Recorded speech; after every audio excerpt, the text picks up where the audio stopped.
Akhirnya saya tuh masuk penjara itu sampai kayak di neraka, Pak. Saya udah ngerasain ya di neraka satu.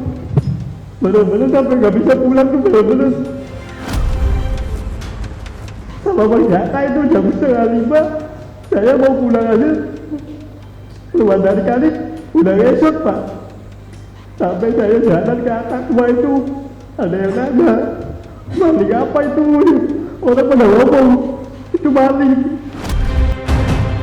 Awalnya kan saya nggak tahu nih isi BAP para saksi nih, Pak.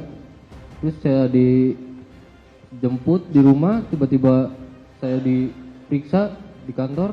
Oh iya aja gitu. Saya menolak, Pak. Oh menolak. Tapi Menolak. kenapa faktanya ada di tulisan tersebut ataupun di pengadilan? Tetap dipaksa. Dia bilang katanya, ini nggak usah bohong, kamu ada di situ. Katanya. Kalian ini pernah mendengar ya, Vina itu dibunuh atau kecelakaan sebenarnya? Kecelakaan tunggal. Kan tunggal? Iya. Kenapa kalian begitu yakin bahwa ini kecelakaan tunggal?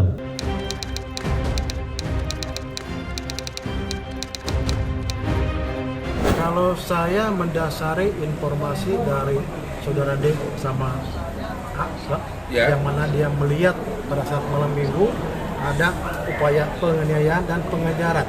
Ada 3 kata kunci yang saya dapat majelis dari saudara penasihat hukum. Pertama, penyampaian laporan palsu. Yang kedua, seorang ayah yang sekaligus merangkap sebagai otoritas personil penegakan hukum.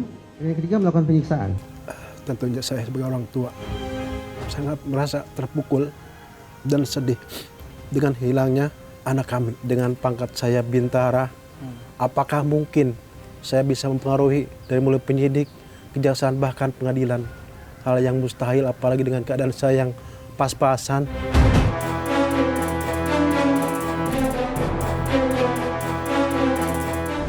Di tengah hiruk-pikuk ruang sidang yang dipenuhi ketegangan, suara hakim menggema, pertanda sidang dimulai. Untuk sebuah babak baru dalam kasus yang menyita perhatian publik. Selasa 30 Juli 2024, sejumlah saksi dan ahli dihadirkan dalam sidang peninjauan kembali yang diajukan Saka Tatal. Nyanyian para saksi di sidang PK menandai dramatisasi kasus pembunuhan Vina dan Eki. Spekulasi terkait penyebab kematian pun bermunculan, antara pembunuhan dan pemerkosaan atau kecelakaan tunggal. Kebenaran dan kebohongan terus bertarung, mempertahankan skenario di bayang-bayang panggung. Lantas sejauh mana sidang PK Saka Tatal memengaruhi proses hukum kasus Vina?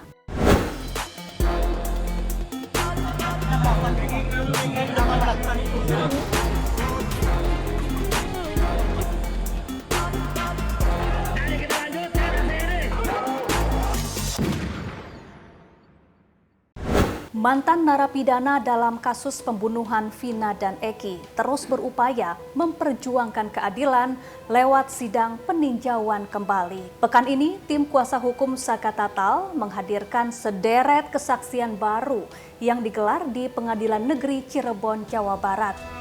Mereka menghadirkan 9 saksi fakta dan 6 ahli.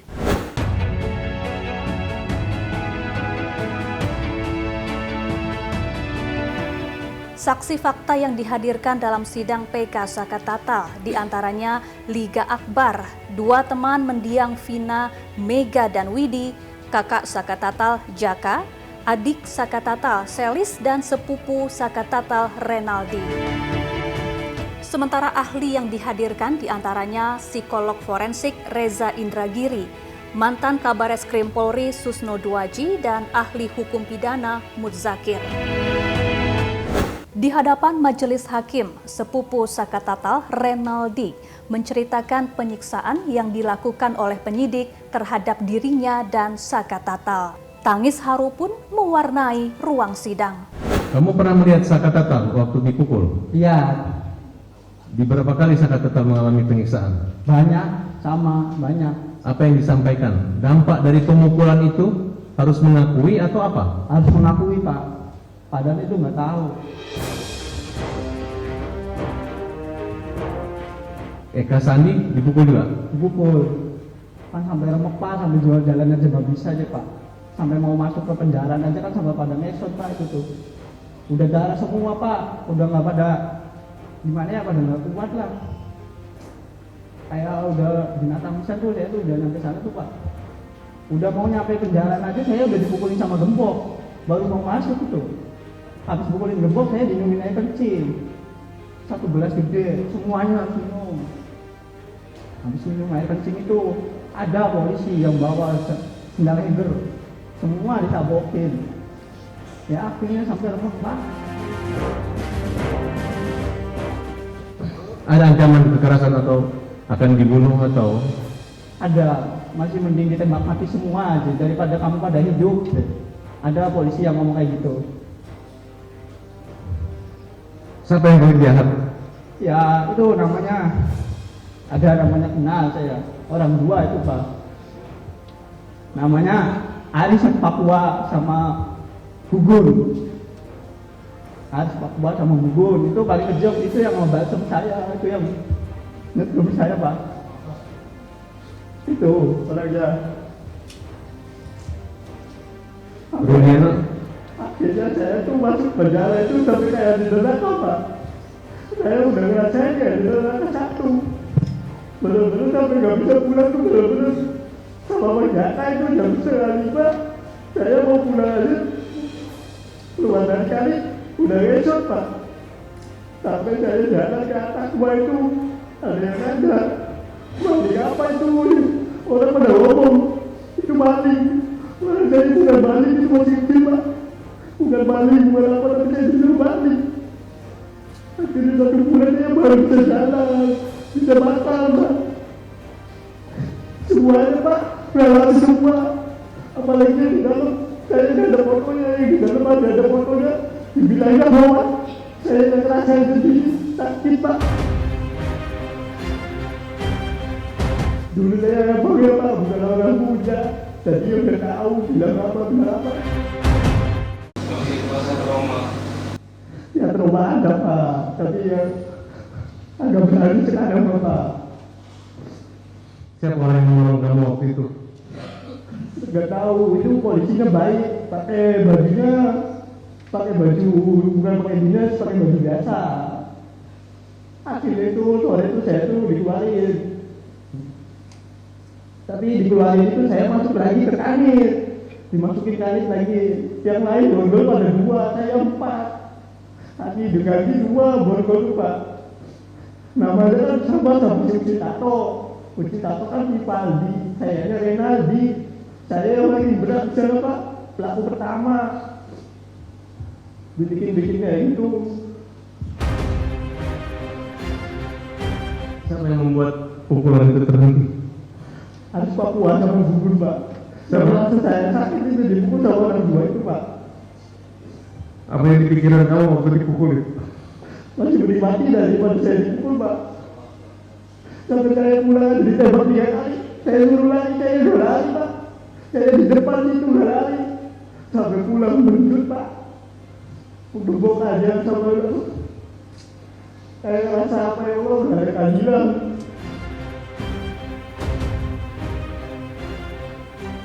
Ibu kamu, ayah ibu kamu tahu Pak, kejadian? Tahu Pak. Menggata tahu, karena saya tahu. Bapak saya juga di situ gak bisa apa-apa, lihat saya boleh kan. Kamu lihat disiksa? Disiksa Pak, semua disiksa. Nama dan rambut juga dibakar Pak. Apa upaya kamu untuk membantu mereka lepas dari masalah itu? Ya, cuma maunya yang semua itu pulang Pak. Itu orang yang tahu-tahu. Orang macam ya, buat tumbal. Orang baik itu semuanya Pak. Bukan orang yang kata orang lah, pembunuh lah, apalah. Tapi saya tahu itu orang baik semua Pak. Kamu percaya kata-kata boleh disiksa dengan minum air kencing? Ya saya juga di situ Pak. Saya di situ sama disiksa Pak. Minum air kencing? Saya minum 1 gelas, karena 1 gelas, semuanya 1 gelas Pak. Semuanya 1 gelas. Kamu masih ingat siapa orang yang melakukan itu? Ya kalau dibawa ke situ saya ingat. Tapi kalau Kiki mah nggak ingat namanya juga Pak. Tapi saya semuanya masih hafal Pak, kepalanya mukanya. masih ingat saya Pak. Ada yang ngancam kamu akan dibunuh? Ada pas lagi sidang bulan tahun berapa itu saya dipanggil sini satu kali Pak. Dia dari luar dia bilang ngomong kalau kamu ngomong yang nggak jelas saya tembak mati. Tapi saya mau dia tembak mati, saya ngomong sejujurnya di sini Pak. Tapi akhirnya si polisi itu nggak ada di luar. Kamu yakin kakak kamu nggak bersalah? Yakin Pak, Kamu yakin kakak kamu nggak bersalah? yakin Pak, Kamu sehat sekarang? sehat Pak. Kamu bekerja? Kerja Pak, Kerja di mana? di bengkel, Punya keluarga? punya Pak, Punya anak? punya satu di bawah. Masih sering ketemu kakaknya di Pas lagi penjara? saya sambil masih ketemu, tapi sekarang di Bandung Pak. Kamu senang diri berjuang buat Bener Pak, bener. Widi, salah seorang teman Vina, ikut bersaksi dalam sidang PK Sakatatal. Di persidangan, Widi meyakini Vina dan Eki meninggal dunia akibat kecelakaan tunggal. Baik, kalian ini pernah mendengar ya, Vina itu dibunuh atau kecelakaan sebenarnya? Kecelakaan tunggal. Kecelakaan tunggal? Iya, Kenapa kalian begitu yakin bahwa ini kecelakaan tunggal? karena yang nelpon 4 kali diangkat itu, halo assalamualaikum, iya gimana pak, iya gimana pak, ini itu kan apa sih namanya yang bicara bapak-bapak. Oh, kamu nelpon ke handphonenya dia? Enggak. Iya, ke HP almarhum. Iya, yang terakhir. Terus ada yang angkat? Ada. Ya, siapa yang angkat? Bapak-bapak, dia bilangnya begini pak. Bilang apa? Coba jelaskin yang tegas dan keras coba. Iya, dia bilangnya begini. Assalamualaikum. Halo, di mana Vinanya? Kan kamu negesinnya cuma Vinanya aja sih, Pak. Nah, pas begitu tuh dia langsung ngomongnya gini.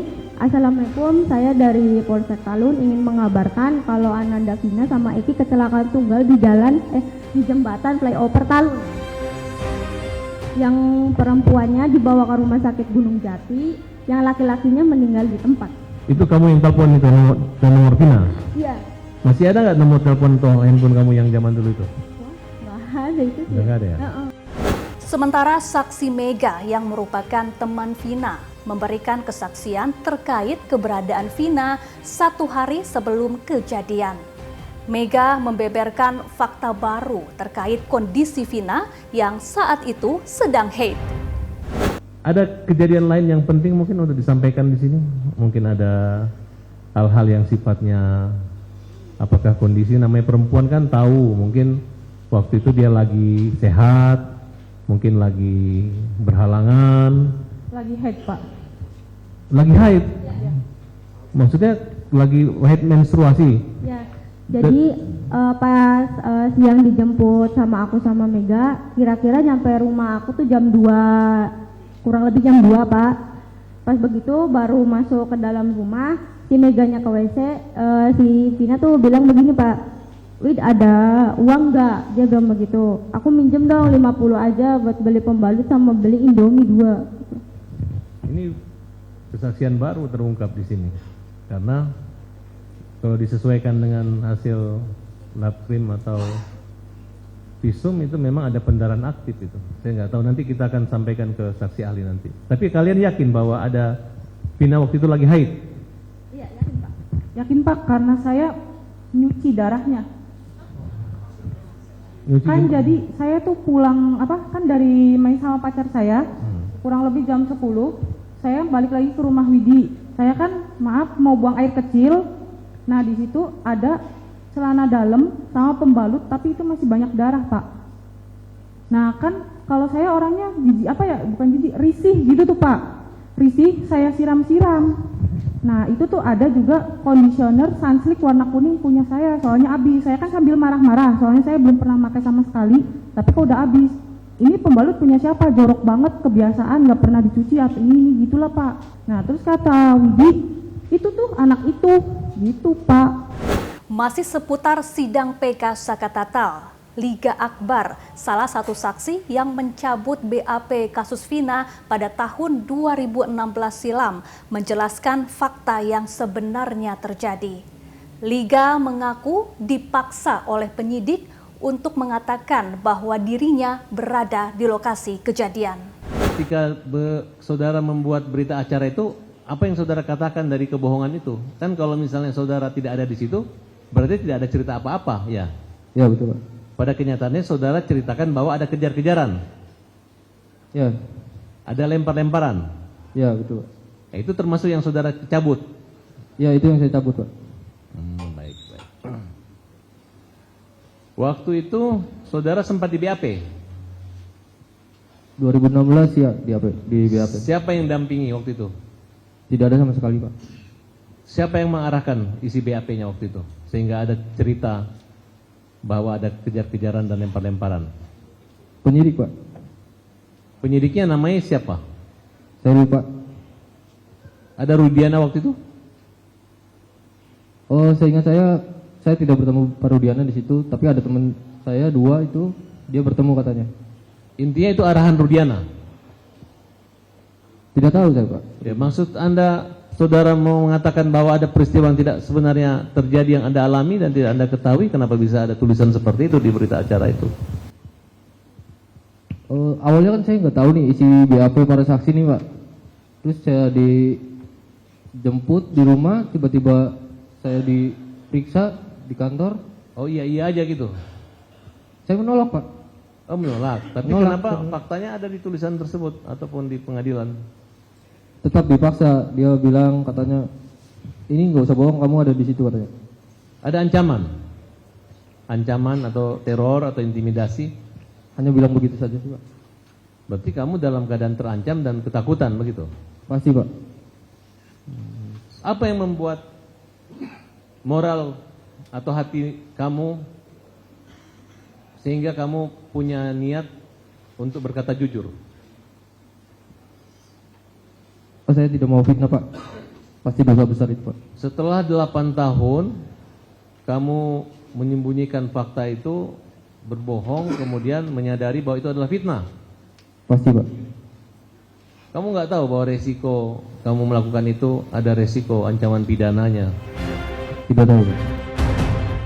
Ahli psikologi forensik Reza Indragiri menjadi salah satu ahli yang dihadirkan dalam sidang PK Sakatatal.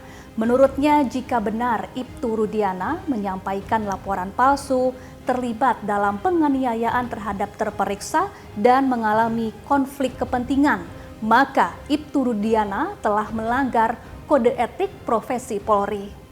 Ada 3 kata kunci yang saya dapat majelis dari saudara penasihat hukum. Pertama, penyampaian laporan palsu. Yang kedua, seorang ayah yang sekaligus merangkap sebagai otoritas personil penegakan hukum. Dan yang ketiga, melakukan penyiksaan. Izin majelis, ini sekaligus permintaan maaf saya kepada Ibtu Rudiana. Saya harus secara rendah hati mengakui bahwa saya telah salah dalam menilai Ibtu Rudiana. Sebelumnya, saya dengan segala hormat menganggap, kalimat saya jangan dipotong dulu ya, karena kalau dipotong nanti jadi salah tafsir ini. Dulu saya menganggap Ibtu Rudiana ini sebagai potret personil penegakan hukum yang menjahati masyarakat dan menyusahkan lembaganya sendiri, menyusahkan institusi Polri. Itu simpulan saya dulu. Tapi bahkan saya mengatakan begini, sebagaimana dikatakan oleh saudara penasihat hukum, kalau Ibtu Rudiana ini menyampaikan laporan palsu, disebutlah dalam laporan bahwa korban ditusuk, kedua-duanya ditusuk, tapi ternyata dia ditusuk, berarti laporan palsu. Laporan penyampaian laporan palsu itu melanggar kode etik profesi Polri. Silakan dibaca. Menyampaikan laporan palsu itu melanggar kode etik profesi Polri. Yang kedua, kalau Ibtu Rudiana ini baik dengan tangannya sendiri maupun merorkestrasi pihak lain untuk melakukan penganiayaan terhadap terperiksa, itu pun melanggar kode etik profesi Polri. Silakan dibaca. Yang ketiga, kalau terjadi konflik kepentingan, pada satu sisi berstatus sebagai orang tua, pada sisi lain berstatus sebagai personil penegakan hukum, terjadi konflik kepentingan yang mengganggu objektivitas kerja yang bersangkutan, ini pun melanggar kode etik profesi Polri. Itu pandangan saya dulu. Tapi setelah keluar simpulan dari Mabes Polri yang dibacakan oleh Kadif Humas Mabes Polri, yaitu bunyinya kurang lebih bisa dicek di YouTube. Ibtu Rudiana selaku orang tua korban disimpulkan tidak melanggar etik apapun, maka praktis penilaian saya tentang Ibtu Rudiana salah total, Majelis. Fakta lainnya juga disampaikan mantan Kabareskrim Polri Susno Duaji dalam persidangan. Dalam keterangannya, ia menyampaikan ada perbedaan hasil penyelidikan yang disampaikan oleh Polres Kabupaten Cirebon dan Polres Kota Cirebon. Dari Polres Kabupaten Cirebon menetapkan adanya peristiwa kecelakaan lalu lintas. Sementara dari Polres Kota Cirebon, dalam lokasi dan korban yang sama telah terjadi peristiwa pembunuhan dan dugaan pemerkosaan. Apa yang membuat Bapak begitu tertarik bahkan mengajak untuk membuktikan? Kalau saya lihat bahasanya ini, kok yang lain ini ada pro kontra, tapi Bapak tidak begitu yakin bahwa peristiwa ini terjadi dan ini adalah pelaku-pelaku yang dihukum saat ini. Kalau izin menjawab yang mulia, kalau saya adakan ini karena saya sangat menghormati Polres Cirebon Kabupaten. Ingat ya, Cirebon Kabupaten sudah melaksanakan pekerjaannya dengan baik. Dia sesuai dengan penyidikan, yaitu adanya suatu peristiwa, kemudian dia peristiwa itu apa, pidana apa bukan, dia simpulkan itu bukan pidana, kecelakaan lalu lintas. TKP-nya jelas, alat bukti jelas, barang bukti jelas. Masa saya membantah Polres yang sudah memutus demikian, Kabupaten. Sampai dengan sekarang putusan Polres Kabupaten ini belum pernah dicabut, gitu kan. Sehingga tahu-tahu di Cirebon Kota ada pembunuhan. Maka saya bertanya, pertama yang harus kita ketahui adalah sebelum bertanya ada peristiwanya apa tidak, saya tanya locus delicti dan tempus delictinya. Mereka sudah tentukan tempus delictinya 27 Agustus 2016. Sekarang baru locus delictinya, tempatnya di mana? Kalau tempatnya di jembatan flyover, setahu saya karena saya Kapolda Jawa Barat, itu masuk yurisdiksi Polres Cirebon Kabupaten. Dan itu sudah diproses, mereka tentukan kecelakaan lalu lintas. Dan tidak berat-berat amat gitu untuk menentukan peristiwa itu kecelakaan lalu lintas. Untuk lalu lintas level polsek saja bisa, apalagi lalu lintas level Polres. Itu udah benar menurut saya. Dan saya melihat foto-foto yang ada, kemudian saya melihat dan membaca berkas yang ada untuk pembunuhan di Cirebon yang sudah mempunyai kekuatan hukum tetap. Saya tidak melihat itu ada peristiwanya di Cirebon Kota. Kalau di Cirebon Kabupaten ada gitu. Munculnya kesaksian dari berbagai sisi membuat kasus pembunuhan Vina dan Eki semakin rumit. Inside Story akan kembali sesaat lagi bersama saya, Syafaati Suryo. Saya telah melihat bukti nokom tidak ada saksi, maka tidak ada alasan bagi hakim PK untuk merubah putusan ini.